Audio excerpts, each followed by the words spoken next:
Well, it's time now for a look at the international newspapers this Friday with our press reviewer, Nicholas Rushworth. Hello, Nicholas. Good morning, Laura. Right, so we're going to start off with the UK paper, The Independent. They're covering David Cameron's visit to Libya. David Cameron and the French President Nicolas Sarkozy, and you can see there a photo of the two European leaders with Mahmoud Jabril, the National Transitional Council leader. And the headline is, "Conquering Heroes Hail New Dawn for Libya, but have they jumped the gun?" And that question is coming up in a lot of the papers. The comment piece inside The Independent says the two leaders were careful to avoid anything evoking comparison with President Bush's mission accomplished rhetoric after the occupation of Iraq. Now, the British paper, The Independent, has been at the forefront of discovering documents. In page 7 today, it has some more of them, and they show Hannibal Gaddafi, the fourth son of Muammar, and the paper has got access to documents in his laptop. The headline, "Pythons, Parties and Offshore Accounts." Now, a lavish lifestyle there. It points to one bank transfer a couple of years ago of $14 million one day, that while he was working for Libya's national shipping company.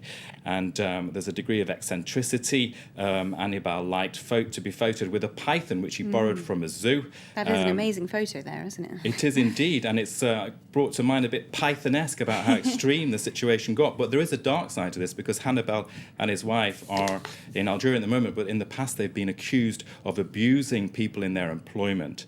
Now, still with the UK press and the Cameron-Sarkozy visit, I saw this in The Guardian, a cartoon by Steve Bell, and there you can see the two leaders dressed as Nelson and Napoleon. They're waving the new Libyan flag, and Cameron there is kicking the Palestinian flag to one side. OK, well, let's move on to a different story now. Central banks, they're all piling in US dollar liquidity at the moment to try and make sure that the banks can keep lending to each other. What's been the take on that in the international papers? The Wall Street Journal Europe has that on its front page there, central banks to pump in dollars.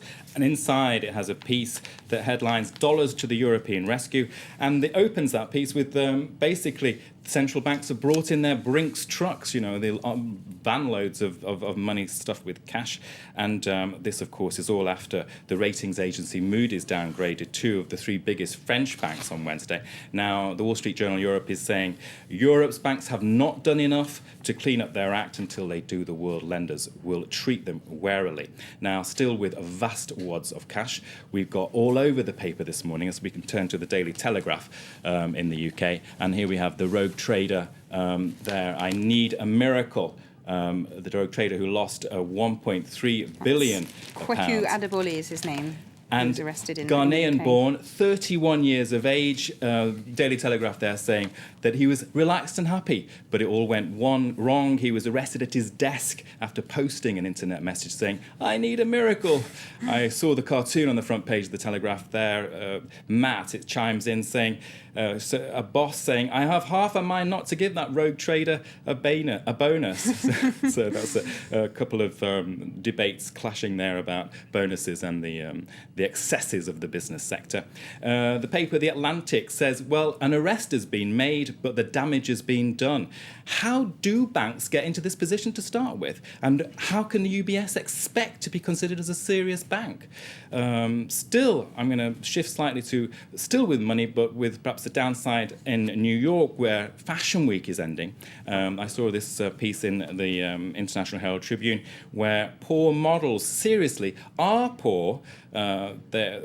We see there are photos of beautiful young things, but they're not getting benefits, and they have little control over their work conditions in a winner-take-all business.